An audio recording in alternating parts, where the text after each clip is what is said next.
ये हमारी सारी माँओं के लिए एक शेर है, तो सुनिएगा। ज़रा सी चोट लगती है तो वो आंसू बहा देती है, सुकून भरी गोद में हमको सुला देती है। हम करते हैं खता तो चुटकी में बुला देती है, होते हैं खफा हम तो दुनिया भर को भुला देती है। मत गुस्ताखी करना ए दोस्त इस माँ से, जो अपने बच्चों की चाह में अपने आप को भुला देती है। तो अपनी माँ का बहुत सारा ख्याल रखें। आपकी माँ ही आपकी सब कुछ है। कोई भी आपको दुनिया में मिल जाए, लेकिन अपनी माँ को कभी मत भूलना, क्योंकि वो आपको कभी नहीं भूलेगी। आपकी माँ के लिए आप उसकी दुनिया हो और आपके लिए आपकी माँ। तो अपनी माँ की वैल्यू करें, इज़्ज़त करें, उनको खुश रखें, तंग मत करें उनको।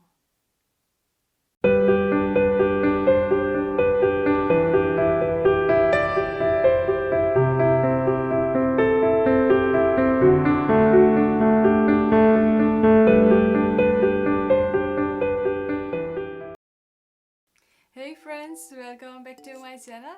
और आज का जो व्लॉग है वो बहुत ही स्पेशल व्लॉग है। ये स्पेशल व्लॉग है मदर्स डे का, जो कि आज है। और ये व्लॉग मैं डेडिकेट करती हूँ दुनिया में जितनी भी माएँ हैं उन सबको, और स्पेशली मेरी अम्मी को, क्योंकि उन्होंने मुझे पैदा किया और बड़ा किया, पढ़ाया लिखाया, यहाँ तक लेके आई। तो आज का व्लॉग है मदर्स के नाम, माँओं के नाम। तो चलें शुरू करते हैं। तो सबसे पहले सवाल ये है कि क्या आप लोगों ने मदर्स डे सेलिब्रेट किया? क्या आप लोगों ने अपनी माँओं के लिए कुछ स्पेशल किया? क्या आप लोग अपनी माँओं को मिस करते हैं? ये सवाल इतने सारे इसलिए हैं क्योंकि मैं फ़ॉरेन कंट्री में रहती हूँ और मैं अपनी माँ से बहुत ही दूर हूँ। तो डिस्टेंस वाइज़ बहुत ही दूर हूँ, तो मिल नहीं पाती उनसे। और जैसे कि आप लोग बहुत ही लकी हैं, क्योंकि आप लोग अपनी माँओं के साथ रह रहे हैं। और जो जो लोग अपनी माँओं से दूर हैं उन लोग को ज़्यादा वैल्यू पता चलती है कि माँ क्या चीज़ है। क्योंकि जैसे हम फॉरेन कंट्री में रहते हैं, यहाँ पे हमें सारे काम खुद करने पड़ते हैं, और परेशान हो कुछ भी हो, हम इधर अकेले हैं काइंड ऑफ। भले दोस्त हो, कोई भी हो, फिर भी जो माँ माँ जैसी जो होती है इंसान, वो कोई भी चीज़ नहीं हो सकती। जब मैं पाकिस्तान में थी तब मेरी अम्मी हम सब के लिए खाना भी पकाती थी। हम सब पढ़ाई में बिज़ी थे इधर उधर। तो जब मैं पाकिस्तान में थी तब मुझे मेरी अम्मी क्या क्या है, मेरी अम्मी की वैल्यू इतना नहीं थी पता, क्योंकि वहाँ पे बस लाइफ ऐसे ही चल रही थी। जैसे अम्मी बाबा काम करते हैं हम सब बच्चों के लिए, और हम सब बच्चे पढ़ते हैं, घूमते फिरते हैं, अपनी लाइफ इंजॉय कर रहे हैं। लेकिन फॉरेन कंट्री में आके ये चीज़ ज़्यादा पता चलती है कि यार अम्मी तो नहीं है, अब किससे मैं पूछूं, मैं कैसे पकाऊं, फिर बार बार फ़ोन करना पड़ता है घर पे। और जब हम पाकिस्तान में रहते हैं तो हमें कोई मतलब इतना ख़ास काम नहीं पड़ता। ज़्यादातर हम क्या करते हैं, बस अम्मी खर्ची दे दो, खर्ची दे दो। लेकिन फ़ॉरेन कंट्री में आके हमें ज़्यादा फ़ील होता है कि काश मेरी अम्मी हमारे साथ होती, तो हम अच्छे से टाइम स्पेंड करते हैं। 1-2 साल पहले मेरी अम्मी आई थी, कोरिया घूम के गई थी। फिर भी कुछ टाइम के लिए आई थी यार, और फिर चली गई। तो अभी मतलब मैं पढ़ाई कर रही हूँ फॉरेन कंट्री में, तो मेरा पाकिस्तान जाना भी पॉसिबल नहीं हो रहा फ़िलहाल। तो ये चीज़ बहुत ही मतलब अपसेटिंग होती है कि आप अपने पेरेंट्स से दूर हो। जैसे पाकिस्तान में स्पेशल इवेंट्स आते हैं, ईद वगैरह कुछ भी, तो हम लोग मतलब वो चीज़ इंजॉय नहीं कर पाते, क्योंकि हम लोग यहाँ फॉरेन कंट्री में। तो खैर ये थी मेरी बात। मैं एक बात बताती हूँ। जब मैं कोरिया आ रही थी तो मैं कराची गई थी वीज़ा अप्लाई करने के लिए। तो उधर मेरे पास फ़ोटोज़ नहीं थे, मैं कुछ गलत फ़ोटोज़ लेके आई थी, क्या पता नहीं। तो फिर हम लोग कराची में हमने फ़ोटो स्टूडियो ढूंढा और उधर जाके मैंने फ़ोटो निकलवाए। और मैं अपने साथ मेरी अम्मी का ये फ़ोटो भी लेके आई हूँ। ये फ़ोटो आपको थोड़ा शायद ब्लर दिख रहा है, लेकिन इस फ़ोटो को बहुत टाइम हो गया है, 4-5 साल हो गए हैं, लेकिन ये फ़ोटो हमेशा मेरी वॉल पे लगा रहता है। फिर मुझे फ़ील होता है कि मेरी अम्मी मेरे साथ है। तो ये बहुत ही स्पेशल फ़ोटो है। और एक और बात ये है कि कभी आपने सोचा है आपकी अम्मी अपनी लाइफ छोड़ के आप लोगों के लिए अपनी पूरी लाइफ कुर्बान कर दी? क्या आप लोगों ने कभी ये सोचा है? मतलब कैसे? जैसे इस स्टेज में अभी हम लोग अपने बारे में सोचते हैं, हम क्या पढ़ाई करेंगे, कहाँ जाके फॉरेन कंट्री में पढ़ाई करेंगे या पाकिस्तान में पढ़ाई करेंगे, फिर हमारा फ्यूचर क्या होगा, जॉब कैसे मिलेगी। हम सब इस चीज़ों में बिज़ी हैं, ठीक है। लेकिन हमारे पेरेंट्स, वो किस चीज़ में बिज़ी है? हम में। हमारे पेरेंट्स बिज़ी है कि हमारे बच्चे कैसे पढ़ाई करेंगे, हमारे बच्चे खुश हैं कि नहीं है, हम अपने बच्चों की सारी ख्वाहिशें जो हैं वो पूरी करें। मतलब हमारे पेरेंट्स हर वक्त हमारे बारे में सोचते हैं। और हमारे अम्मी, जो कि जिनके पाँव के नीचे भी जन्नत है, वो क्या करती है? कभी ऐसी सिचुएशन भी होती होगी जबकि खाना इतना भी नहीं होगा, फिर भी वो लोग क्या करती है? खुद नहीं खा के अपने बच्चों को खिलाती है। ऐसी भी बहुत सारी माएँ हैं। और ऐसी भी माएँ हैं जो कि अपनी पढ़ाई वगैरह स्पेशली छोड़ देती है ताकि उनको अपने बच्चों को अच्छे से परवरिश देनी है। कुछ ऐसी भी माएँ होती हैं जो कि जॉब करती हैं लेकिन अपने बच्चों को भी साथ साथ पालती हैं। और मेरी अम्मी, उनको पढ़ाई का भी शौक़ है लेकिन उन्होंने पूरी अपनी ज़िंदगी हम बच्चों में बिता दी।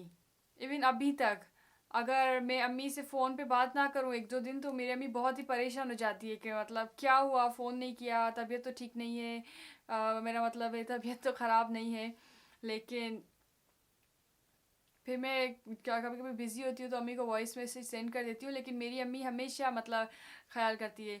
और इवन कभी कभी मेरी अम्मी रो भी देती है कि मेरी बेटियाँ मुझसे दूर हैं। मेरी ऑलरेडी एक बहन पाकिस्तान में है, उसके बावजूद भी मतलब कोई किसी की कमी नहीं पूरी कर सकता, तो अम्मी फिर भी हमें बहुत मिस करती है। और हम भी मैं हमारी अम्मी को बहुत मिस करते हैं। और मैं अपनी अम्मी को बोलना चाहूँगी, अगर वो डेफिनेटली वीडियो मेरी देखती है तो वो मेरी वीडियो देखेगी, कि आप बहुत ही अच्छी अम्मी हैं और बहुत ही अच्छी इंसान है।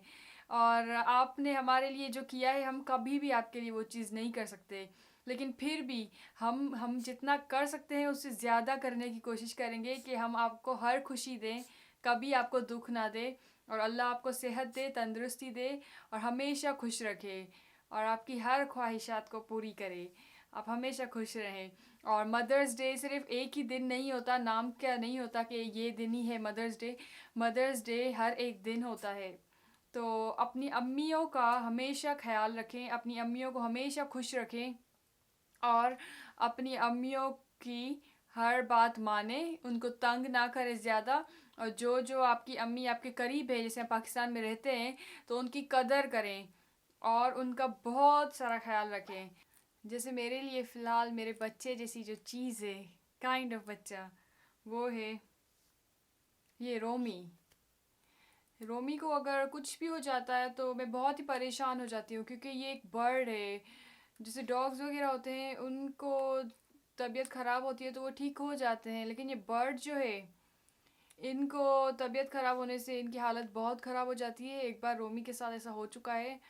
और मैंने इंटरनेट पे पढ़ा था कि जो रोमी के साथ हुआ था, उसके नाक से खून निकला था, तो वो ऐसे हालत में बर्ड्स मर भी जाते हैं। तो मैं बहुत ही परेशान हो गई थी। मैंने कहा क्यों ही, मतलब रोमी क्यों मर जाएगा, इतना इजीली मर जाएगा।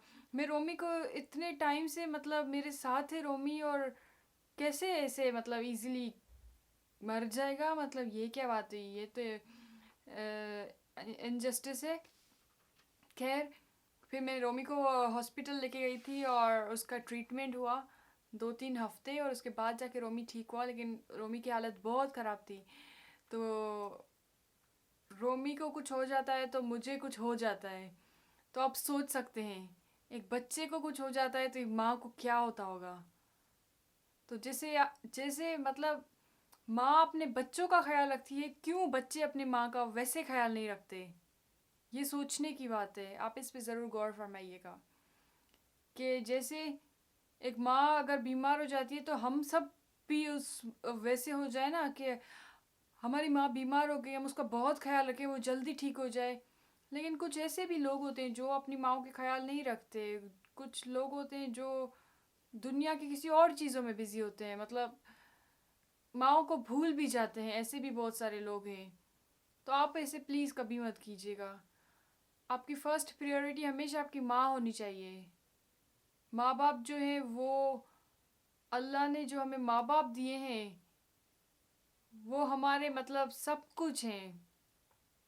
वो क्योंकि उनके थ्रू ही हम इस दुनिया में आए हैं ना, तो हम लोग उनकी क्यों ना उनकी वैल्यू करें, इज्जत करें, रिस्पेक्ट करें। लेकिन कुछ लोग समझ नहीं आता मतलब कैसे अपने माँ बाप से दूर हो जाते हैं, बात भी नहीं करते, कुछ लोग नाराज़ होते हैं, बात नहीं करते। तो अगर आप में से जो वीडियो देख रहे हैं, अगर आप में से कोई नाराज़ है अपनी माँ से, बाप से, तो प्लीज़ जाके उनसे बात करें। ये दुनिया में मौके बार बार नहीं होते, हम इस दुनिया में सिर्फ एक ही बार आए हैं ना, तो एक ही बार ही ज़िंदा हैं बस। तो ये लाइफ कब ख़त्म हो जाए हमें नहीं पता।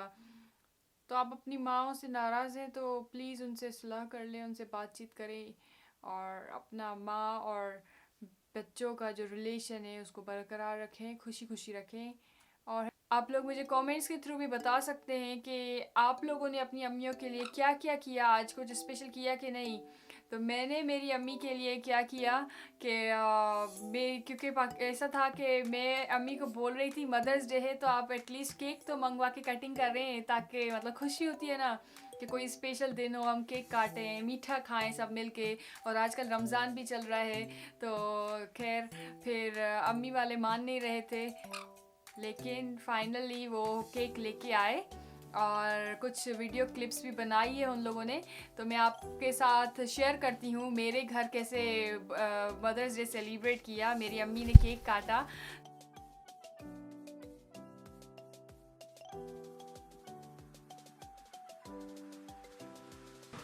हैप्पी बर्थडे अम्मी, हैप्पी बर्थडे अम्मी, happy mother's day, happy birthday. मेरी अम्मी 1-2 साल पहले आई थी कोरिया घूमने, तो उसके मैं कुछ फ़ोटोज़ हैं वो आपसे शेयर करूँगी, क्योंकि मैं पाकिस्तान वाले फ़ोटोज़ मेरे पास अभी नहीं है कोई भी मेरे साथ, तो कोरिया वाले फ़ोटोज़ शेयर करूँगी, आप देखिएगा।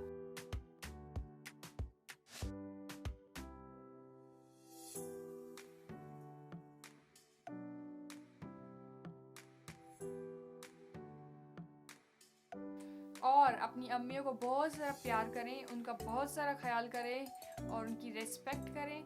और सबको हैप्पी मदर्स डे। जो जो भी ये वीडियो देख रही हैं माएँ, उन सबको हैप्पी मदर्स डे। और मेरे चैनल को सब्सक्राइब करना नहीं भूलिएगा, बेल आइकन को भी दबा दें ताकि आपको सारी नोटिफिकेशंस मिले। और इंस्टाग्राम पे भी आप लोग मुझे फॉलो कर सकते हैं, क्योंकि वहाँ पे कोरिया की बहुत सारी अपडेट्स मैं देती रहती हूँ। और मैं अपनी अम्मी को बहुत मिस कर रही हूँ और मैं दुआ करती हूँ अल्लाह करे मैं अपनी अम्मी से जल्दी मिलूँ, मेरी जल्दी मुलाकात हो, या मैं पाकिस्तान जाऊँ या उनको फिर से मैं कोरिया बुलाऊँ।